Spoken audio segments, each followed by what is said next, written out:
खबर शामिल करते हैं लाहौर से। इंटरनेशनल क्रिकेट काउंसिल (ICCA) की जानिब से क्रिकेट वर्ल्ड कप के ऑफिशियल शेड्यूल के ऐलान के बाद पाकिस्तान क्रिकेट बोर्ड के तर्जुमान का रद्द-ए-अमल भी सामने आ गया। अपने बयान में तर्जुमान PCB का कहना था कि पाकिस्तानी क्रिकेट टीम को वर्ल्ड कप खेलने भारत जाने के लिए हुकूमत की इजाज़त दरकार होगी। उनका मजीद कहना था कि इस सिलसिले में क्रिकेट बोर्ड ने हुकूमत से रहनुमाई मांग ली है। उन्होंने मजीद कहा कि PCB ने ICC को भी इस बारे में आगाह कर दिया है। याद रहे कि इंटरनेशनल क्रिकेट काउंसिल (ICCA) ने क्रिकेट वर्ल्ड कप के ऑफिशियल शेड्यूल का ऐलान कर दिया। पहला मैच दिफाई चैंपियन इंग्लैंड और न्यूजीलैंड के दरमियान भारत के शहर अहमदाबाद में होगा।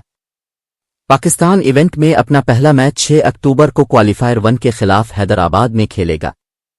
पाकिस्तान और भारत का बड़ा टाकरा 15 अक्टूबर को अहमदाबाद में होगा।